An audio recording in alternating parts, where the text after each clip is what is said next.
I'm taking a strap. I'm strapped up. What's happening? What was that about? Let's make the fight happen. We strapped the fuck up. 167 of the SZN Podcast. I'm your boy Kam. I'm your boy Flowz. And as always, guys, please head over to SZN Pod or SZN Podcast. That's our Instagram and our Twitter pages. Link in the bio on both of those pages there, which will tell you where we're situated at streaming-wise. So if you like the visuals, the YouTube link is there. In fact, audio, the regular Spotify type of podcasts, all the DSPs are all there for you. Please make sure you head over and do it. You good? Yeah, I'm good, bro. What are you saying? Okay. Yeah, I'm good, thank you.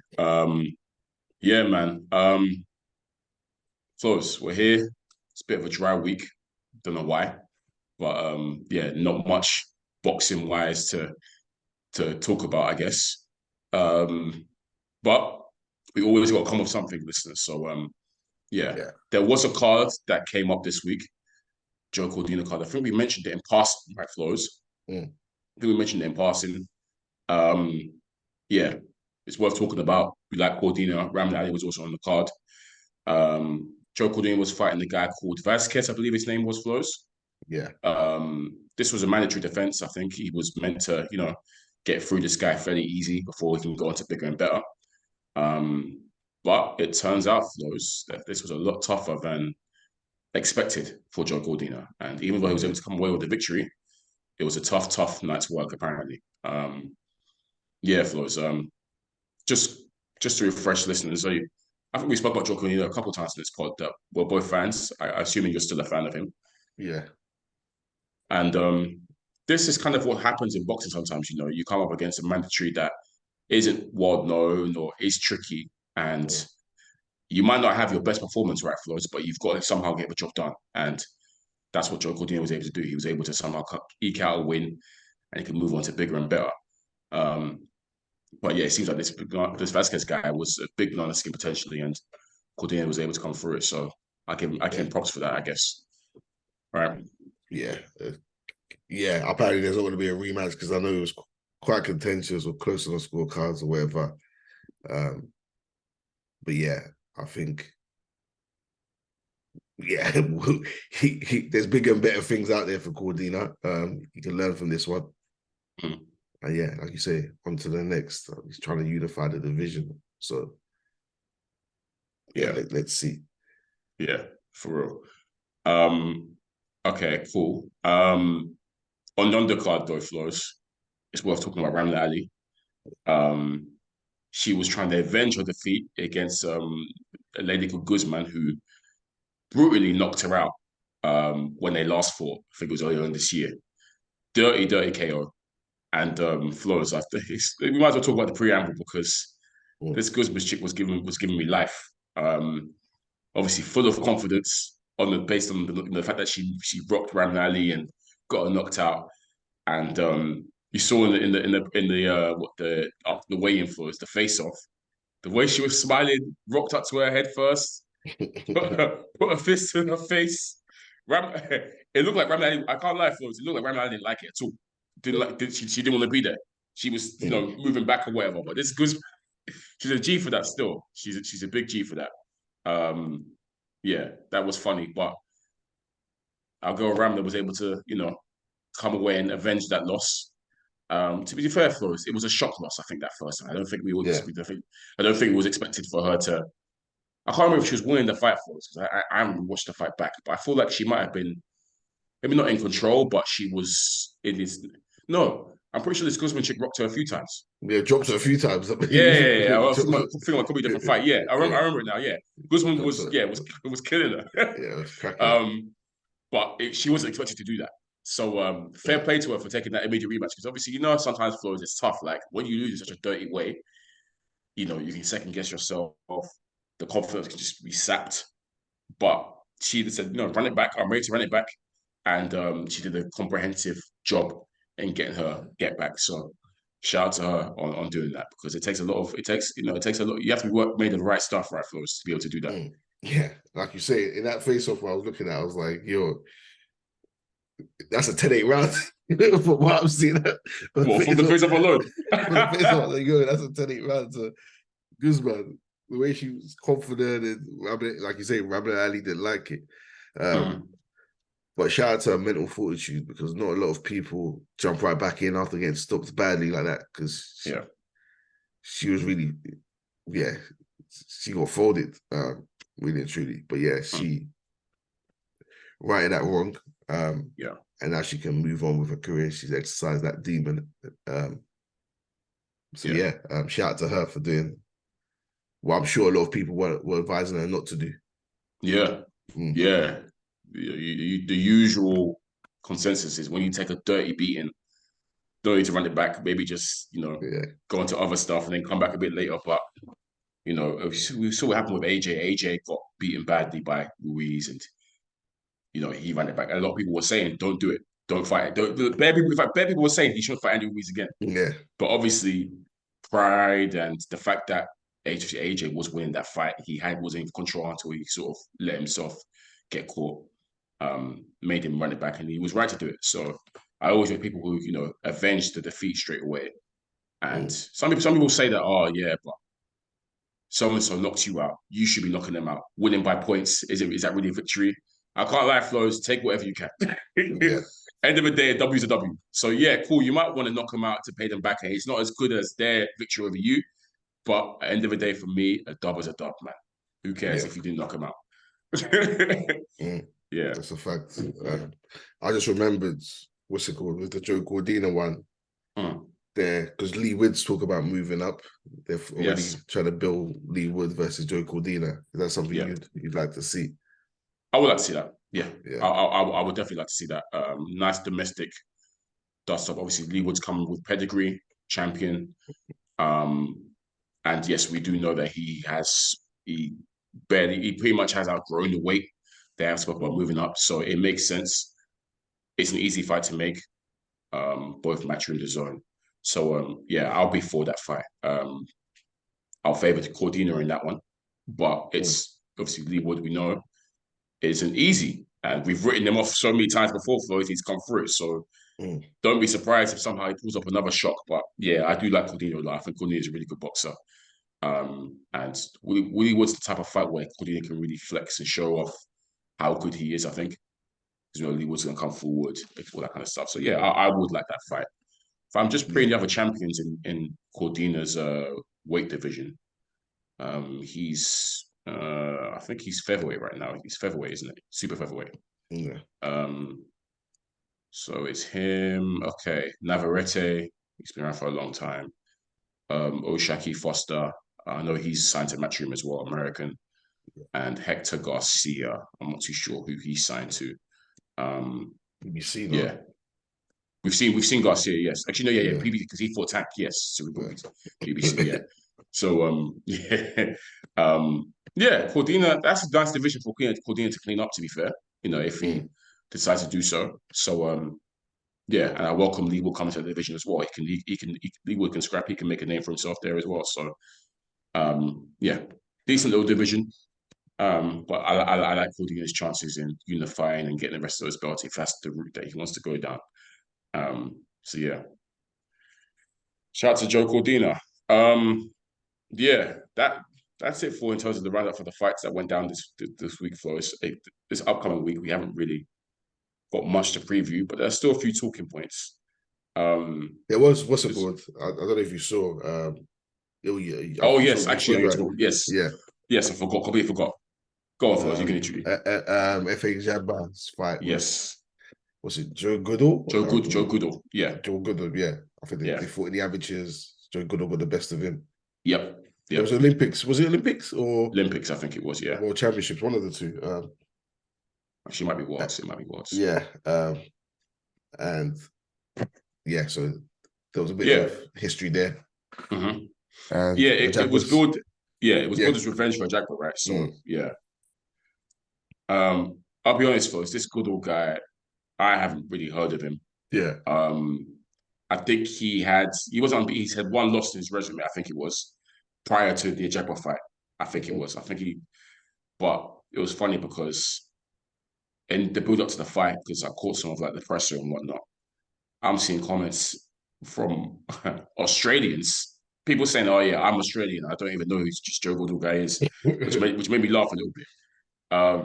But yeah, obviously the storyline is there in the sense that this is Ajagba's one of his losses in the amateurs. Can he overcome that in the pro ranks? We can't forget as well, Flo, since that loss to Frank Sanchez, Ajagba's, I guess, been on the sort of, recovery, trying to sort of rebuild.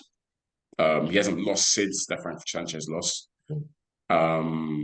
Sometimes he's looked good to me, other times he's looked a bit, but this was a comprehensive beatdown, I'll say, Flowz, in favor of Ajagba. He exercised those, I guess, the amateur loss, those demons, he exercised that quite swiftly. Looked very comfortable in their Flowz. And it just shows that, you could lose to someone in the amateurs, but pro ranks are completely different. And people move at different paces in the pro ranks. And as we can see, Ajagba was miles ahead of what Joe Goodall is, as you saw yesterday. So, yeah, he took him to school, to be honest, Flowz. He beat him up. It was, quite comprehensive, to be honest. Yeah. Well, obviously, people are talking, does this put Ajagba back in the mix? Yeah, Flowz, I was even, they're saying that it's a statement win for him. Like, he's announced himself on here. First, I thought he not announced himself anyways, because he's fairly well known, right, Flowz? Obviously, the infamous guy that walked out when the bell rang. Obviously, that's what made him go viral, Ajagba. But I guess a lot of talk, he had a bit of a buzz about him in America because he was knocking out everyone he fought until he ran into Frank Sanchez. Obviously, that was a pick-em fight at the time. And, a lot of people were, obviously, Sanchez not so well-known, Cuban though, and you got Ajagba who's got the hype around him, viral moment, knocked down all the guys. And I think maybe to the casual, Ajagba might have been favourite for that fight, Flowz. But obviously, we saw what happened. Frank Sanchez took him to school, literally took him to school, and he beat him. So since then, I guess his value did fall a little bit.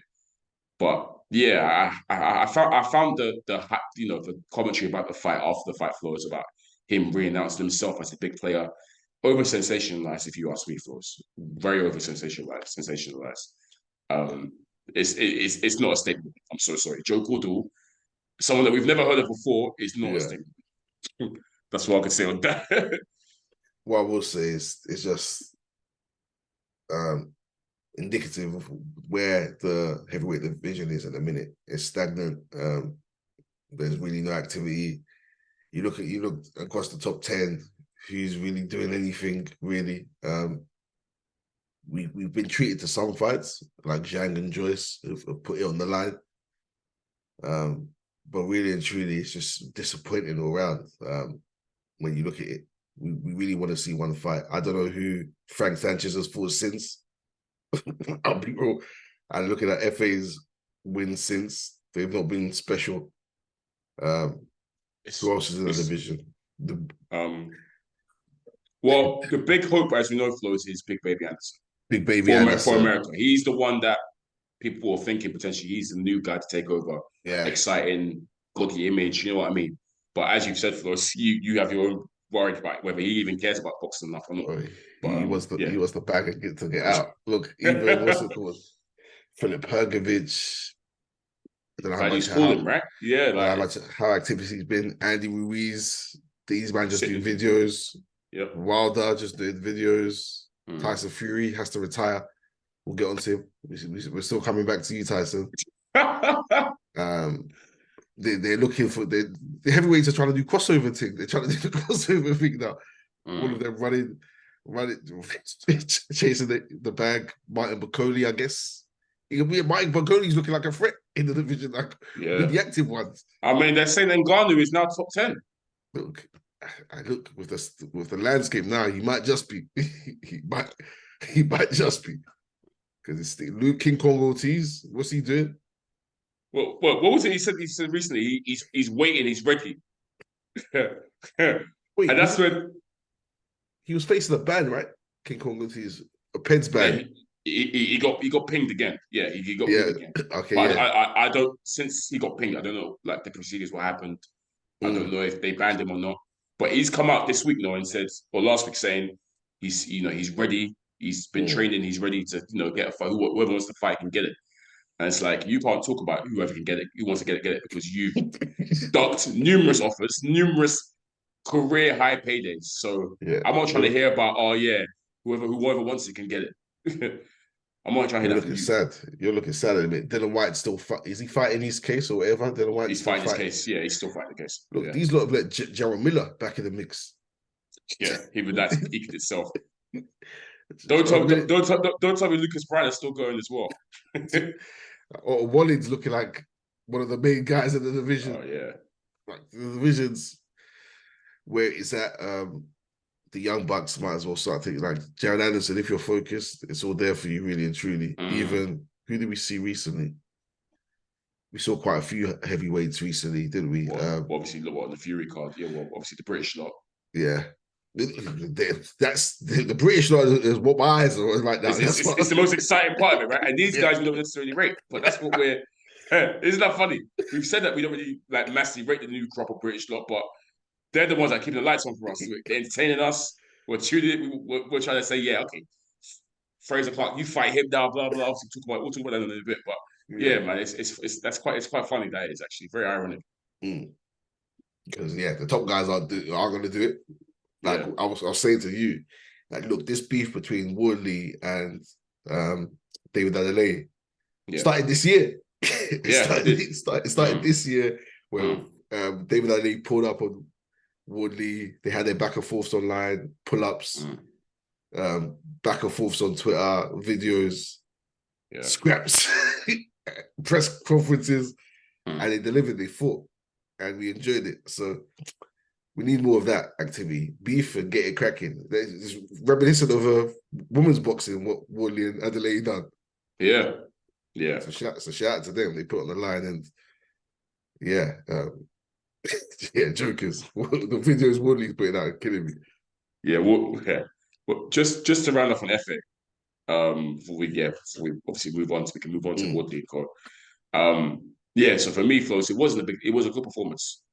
He was using the jab well, but the opponent to me looked a bit limited. So I'm not gonna call it a statement win. I'm not gonna say this pre-announced himself. It's FA Jabba, who we all know as up and coming, still dangerous, hits hard, Nigerian, so you obviously want to do well, but it wasn't some career-defining performance for me. I'm happy to put it in the mix because, as you said, the landscape's a bit dry. It's funny. It's so funny because I was actually not even because of this pod or whatever, but I was actually preying Frank Sanchez earlier today, actually, just because obviously when I hear Ajagba, naturally I think about Sanchez because obviously he's the guy that beat him, and we all, we've both spoke about how we feel like he's very, very dangerous, very, very good, probably one of the worthy ones to get behind in terms of a potential future champion. But again, it's like I've questioned this before as well, Flowz. Like that Ajagba win should have propelled him into another space. You know what I mean, Flowz? Yeah. And it's almost as if like all the steam's come away from him. It's really odd. Like they're not pushing him. I don't know why. I don't think, is it because he's Cuban? Is it because he's very technical? I don't know. But really and truly, like if I look at his opponents since Ajagba, I don't know them. He fought twice in 2022. So Christian Hammer and Carlos Negron. Okay. And then he's fought twice this year. Daniel Martz, Scott Alexander. So it's almost as if the opponents are getting worse and worse. So it's baffling me. Like how do you go from Ajagba to guys who we've never heard of? It doesn't make sense. So I'm not too sure what his situation is and what's going on with him. But he should be moving a lot quicker than he is. Fortunately, I mean, for a Cuban, like I'm there thinking he must be old. He's actually not. He's actually 31, which which actually is good because we think about most Cubans, they're usually really old already. Yeah. So but it's not good enough. Frank Sanchez should be pushed a lot more. He shouldn't be fighting these kind of opposition at this stage in his career. He beat Ajagba when? When was it? Was it 2020? It was a while ago. I'm not sure it was 2021. 2021, yeah. So he should, to me, in my opinion, he should be in, eliminators, mandatory slots now. So I generally don't know what's going on with Frank Sanchez and what he's doing, what his team, what people behind him. He's top rank, isn't he? I think he's top. Yeah, he's top rank. But he was. I don't know if he still is. I don't know. I don't know. but Frank Sanchez should definitely be in a better position than he is now. He actually is really, really good, Frank Sanchez. I like him a lot. Quality heavyweight. What's his? I He, don't know. Maybe maybe he's not marketable. Maybe he's I don't think he's marketable. making money. To be fair, yeah. that's probably why, because Ajagba has a hype, good knockout reel. You know what I mean? Yeah. Whilst Sanchez, like I said, Frank Sanchez is quite technical. So maybe that is why. Which is a shame. Obviously, it's part of the business, I suppose. But I don't know. I feel like he should be in a better position, regardless. Even if he might not be the biggest draw, we see he can still work his way into certain situations, certain mandatory slots, all that kind of stuff. So, yeah, shame. But Flo, sticking on the heavyweights, the UK law, obviously Wardley, Adelaide treat us to an entertaining scrap, and the entertainment is ongoing still. Obviously, the videos of Wardley's poking fun at Adelaide, as you can see on Twitter, sending shots. The no excuses video was the funniest one for me. That was hilarious. And fair play to Adelaide, he's taking like a champ as he should. He's taking it as he should do. He lost. Give credit to his opponent. Fair play. Obviously, other UK heavyweights are doing talking for us, and obviously we clearly want to see Fraser Clark, Fabio Wardley, and it's funny because Wardley also, I think, is a fan that obviously instigating stuff, but obviously they're throwing what's his name, Solomon Dakar into the mix as well, which is hilarious. I'm happy for any of it to happen. Obviously, I think the Fraser Clark fight is the one that I want the most close. I think that's the one that makes most sense. But if Solomon wants to get involved too, speak up, bro. Start talking. The way Fraser Clark has been talking. Bro, I told you, bro, he's talking smoky. The way he said, this is David Adelaide. This is It's so rude. Look, all I can get from this is the fact that they don't rate Adelaide one bit, because I don't know if you saw the Sky had them both on. Yeah. And they asked Woodley point blank, do you think this guy here, because Fraser Clark was next to him, do you think he'll be a tougher test than Adelaide?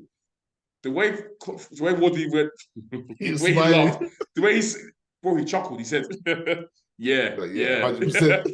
100%. I said, nah, they don't rate this guy one bit, man. Fraser Clark was like, he was in there with an idiot.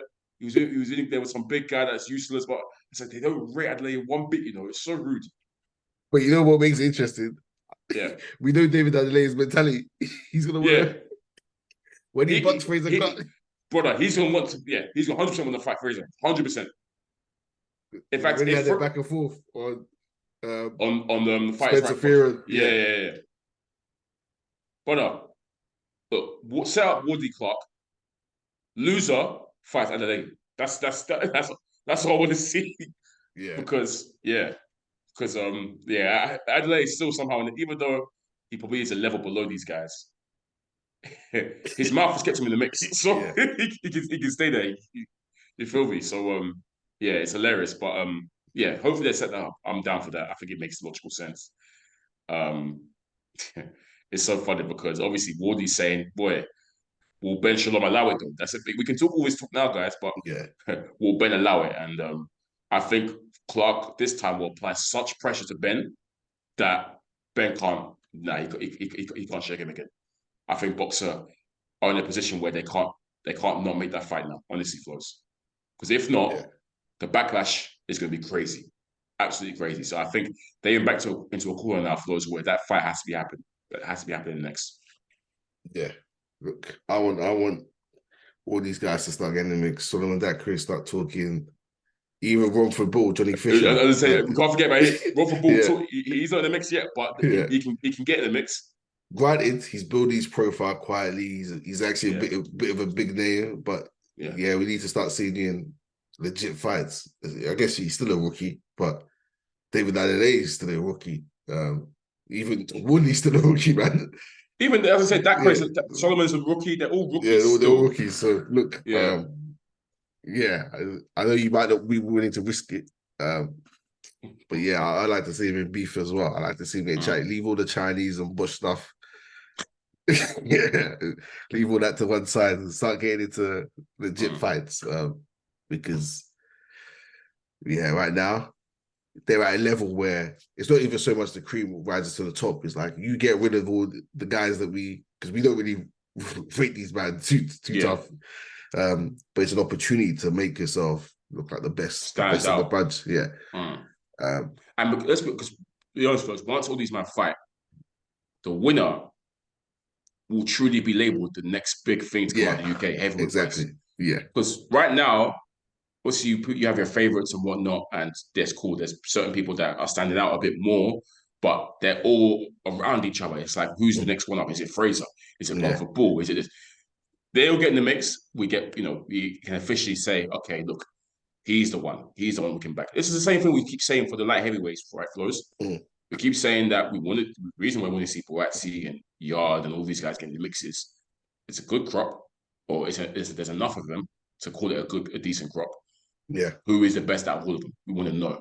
Because we can then take that person and push him to the forefront as the guy that's going to challenge for titles next up and all that kind of stuff. So you can have a look at their CV and be like, look, they've cleaned out the British level, the British crop. So that's what I want the heavyweights to do as well. And it's heavyweight boxing. Look, one punch can change anything in heavyweight boxing. So we saw how far Deontay Wilder got with one punch.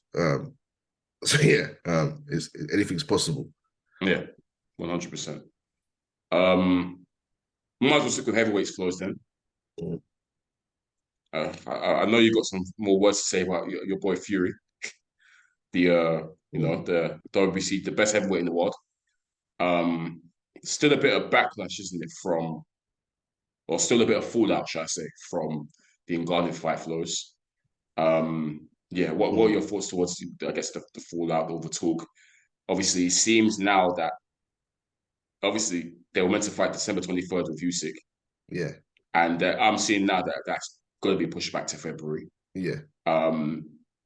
Again, after that fight, I said straight away, there's no way that fight happened December 20th. There's no way in hell. No way. Yeah. After that performance, impossible.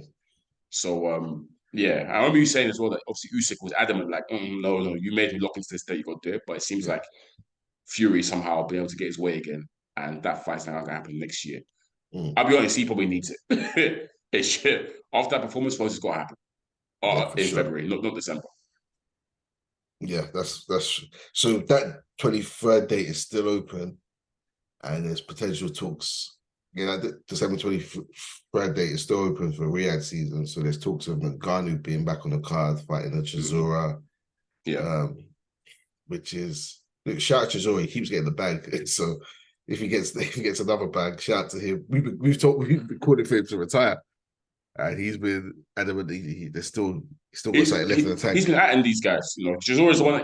He's the one that's pushing for it, because he said it. Chisora. He said he's got a couple fights that he wants them all to be big paydays. So this is another massive payday for him. Yeah, I might even back him too. He's expected to lose. I'm backing him. Effing. I don't know if I can back Chisora, finish Chisora at this point. I can't lie. He said he's come back season, but we'll see. Look, the more Ngannou shows us, the more they allow Ngannou to have training camps and adjust to the boxing scene, the better he's gonna get. Is the truth of the matter. Chisora is no walk in the park for anyone, really. But look, if you can do that to Tyson Fury, off there or not, look. But at the same time, people start to take Ngannou's thing more seriously after what he done, so they won't think he's a walk in the park. So it plays both ways. Yeah. Look, if Chisora gets that bag, if we get to see Ngannou back out and he starts to prove that he's legit, makes the heavyweight division slightly more exciting. I guess. Yeah, but if we get him out of it as well, I love it. If Chisora gets him out of it, shout out to Chisora. He done what Tyson Fury couldn't do. Yep. Stars make fights, right? Yeah, it's true. And obviously, there's now talks of, I don't know if you've seen that, Tyson Fury is considering retirement, which I saw it. I saw it, and it doesn't surprise me. But he's retired before, so he might retire for 2 months and come back again. So, but don't know, Flowz. He's threatened retirement bare times. Yeah, he does it all the time. So, if I can't make the fight, I'm going to retire. I fancy retire, blah, blah. It's standard Fury tactics, man. I don't pay attention to it. So, because I can't take it seriously. So, yeah, I've heard it all before from him, man. And if he does retire, well played. He had a great career. But greatest of all time? Never, not mine. Not for me, boy. Never for me. His legacy's been tarnished. If he retires now, his legacy is tarnished. Not just because of the Ngannou fight, but because of his CV. Antics. His antics. Yeah. And the fact that people have clocked onto the fact that he's the one held on the division, not anyone else. Yeah. So his legacy is tarnished if he retires without fighting Usyk, without fighting AJ. Yeah. Even if he does do that, his legacy is still tarnished. There's always going to be, but he done this, but he's this, he's that. And I don't know if you clocked as well. Part of the fallout and part of the problem with these crossover fights is you're bringing casuals over. Have you seen the count the people brought up? It's so stupid. I don't even. Wait. He said he got a long count for the knockdown again, even though he was up at like 6. They said, he said, how did you get 20 seconds to recover? I'm finished. I'm finished. Were these boxing people or MMA lot? These are MMA lot and casuals. They said, how did he get 20 seconds for a 10-second count? I was like, what are you talking? But it was up at 6. These people are crazy. It's funny though, because the other day I still, there's people that still believe that Fury was on drugs when he fought Wilder. Yeah. There's still because I saw people still, Americans obviously, still saying stuff like, ever since the Peds were out of Tyson's fruit system, he looked the same, all that kind of stuff. I said, you lot are still pushing this for real. Anyways, people are funny, man. He beat Wilder 3 times, so there's whatever you want to say to that is done. But yeah, the count stuff is just funny because if you look at any count, it's longer than 10 seconds. Yeah. Ngannou was even chilling in the middle of the ring dancing. Yeah, you saw him. He was done. Yeah. So which is delayed the count really, because the referee always told you to get back over there. If the guy go up at 6, then there's no issue. The ref always continues the count while he does his checks. You can be standing. As long as you're up, then it is. Anyway, but yeah, we need to get these MMA out the sport, man. Yeah. So we need someone serious to deal with Ngannou. A loss to Chisora will do that. That's all I'll say. Yeah. For sure. Yeah. Cool, Flowz. I think 2 more things for me that we'll talk about quickly. It's worth mentioning, but yeah, there's not really any big fights upcoming next week. It's worth mentioning that Jamel Herring is fighting someone that we thought was due to retire after fighting Shakur Stevenson. But since Stevenson, he's fought Jermaine Ortiz and lost. And now he's got a fight on Tuesday, of all days, random day. So it's not exactly a big fight. But yeah, he's up against a guy called Nicholas Molina. I'm just trying to get this guy's record up. This guy's undefeated. 13 fights, 5 KOs. And he's fighting Jamel Herring, who's an ex-world champion. I don't know. I thought Herring was happy in retirement after the Shakur fight. But, I thought he transitioned nicely into his little commentary role. But, he's still about. Good fighter in his prime. But, way past his prime now, 38. But, yeah, some people, they can't scratch that itch, man. Yeah, I don't know what to say. He's touching nearly 40, no? Yeah, he's 38. Yeah, he's 38 now. Yeah, okay. I don't know. I don't know if he's doing it for money. Maybe he's just doing it for whatever. Am I interested? He's not a factor in the division. Maybe we'll see what this Molina guy looks like. I'll be real. I expect Herring to lose. I wouldn't be surprised if he loses. That's not knock to him. It's just that he's old. Yeah, look, at the same time, losing to Shakur, no shame in that whatsoever. Losing to, what's his name? Jermaine Ortiz. No shame. Like him. It's very good. No shame whatsoever. So it's not like he's been washed by anyone. Be doing right. But if he loses this, then it's a wrap for him. Unless this Molina kid's special, but I'm not familiar with him. I don't know if you are. So no, not at all. okay, maybe I mean, if thing is, Ortiz wasn't a big name yeah, before he fought. Obviously, everyone sort of knew him as Lomachenko's sparring partner. Obviously, he beat Herring, and that kind of put more eyes on him. And then obviously, when he fought Lomachenko, that's when people realized, like, wow, this kid is very, very good. yeah. Where's he been hiding from? Maybe this could be the same for this Molina. I don't know. But I want to know what Herring's intentions are sticking around. Is he? Yeah. Because it surely can't be another title. It surely can't be. No, I don't know. So Maybe he wants to maybe be a it's just gatekeeper. maybe it's just get as much bags, as much paydays as he can get, even though it's not really a payday, but it's still money, right? Yeah. You know, get as much as he can before his body really packs it. I just hope that he doesn't end up in the bad state.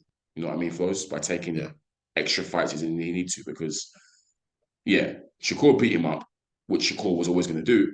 Yeah. But it's like, okay, you've had a great career, champion, multiple champion, I'm pretty sure even. Yeah, really good career, nice wins. The Frampton win was really, really good. You know, you can call it a day. But yeah, sometimes I don't like seeing fighters stay in there for too long, if you know what I mean, for us past their sell by date. And I do think that Heron is, you know, he's at retirement age now, so he should, you know, stay retired. Yeah. But yeah, not a major fight again for listeners, but he's just someone that we've covered before on this pod. Um, Other piece of news, Flowz, it hasn't been officially announced yet, but I don't think it's been officially announced yet. I saw that it was just strong rumors. But we've spoken about, obviously, with Showtime going, where that was going to leave PBC. And the rumors were that they were going to strike a deal with Amazon Prime. That's what the strong rumors that we saw before. However, this week it's been revealed that apparently Netflix are looking to get into the boxing game now, and they're going to strike a deal to put on Jake Paul card first of all, but also do a PBC card as well. So if that's true, then it looks like there may be, obviously, if that card goes well, then maybe PBC will be striking a deal with Netflix. But to be honest, Flowz, to me anyways, I didn't see anything beforehand. Netflix getting involved with boxing has come out of the blue. I don't know if you had the inkling as well, but I just kept seeing Amazon Prime, Amazon Prime, Amazon Prime. So out of the blue, seeing Netflix, it's like, oh wow, I didn't see that one coming. I never expected that. But yeah, I welcome them though. I'm intrigued to see how it works, because I've never thought of Prime. We've seen other sports, but you know, we've seen football been streamed on Prime. Yeah, they put rugby on. Sports have been on Prime before, and we've watched sports on Prime, so it's not weird to me. But I believe this will be Netflix's first sports offering, if I'm not mistaken. So again, it's very interesting. I think I'm intrigued to see how it works. Yeah, I think it does work, and I think it's just the shift in the way content is being viewed in general. Like Netflix are always trying to innovate. And look, obviously we talk about Jake Paul doing a show with them. I think that's the initial talks. Yeah. And look, influencer boxing is a legit thing now, and crossover boxing or whatever it's a legit thing. The numbers speak for themselves. So I think Netflix is a good platform because it's the leader in terms of streaming platforms. So most people have a Netflix account. It's not like the Zone where it's purely sport. So it could work. Amazon, same with Amazon. Most people have an Amazon Prime account. Yeah. So those platforms are established platforms, and if they get sports in there, surely it can only be beneficial.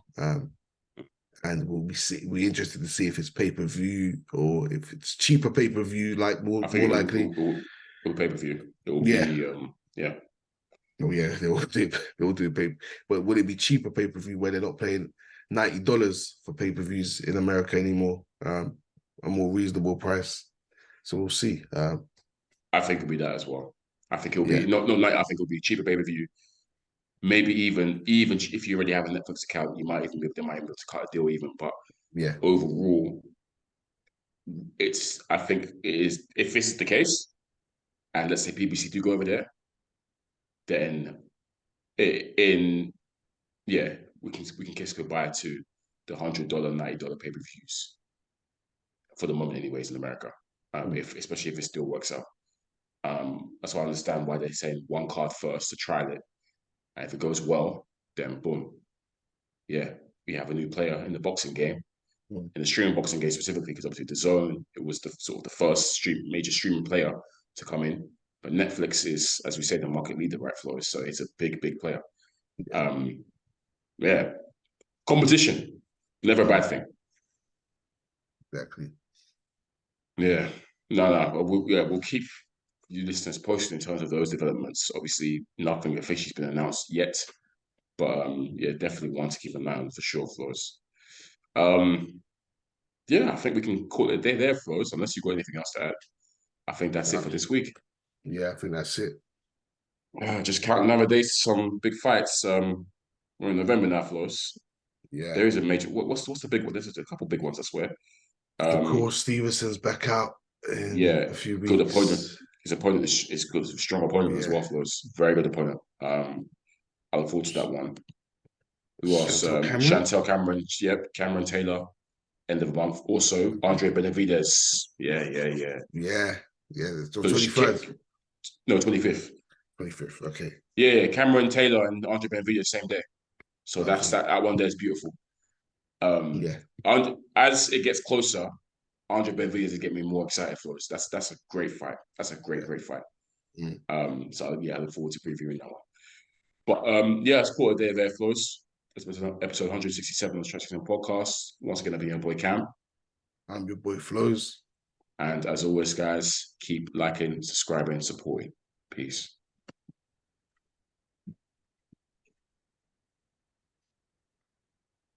I'm taking a strap. I'm strapped up. What was that about? Let's make the fight happen. We strapped the fuck up.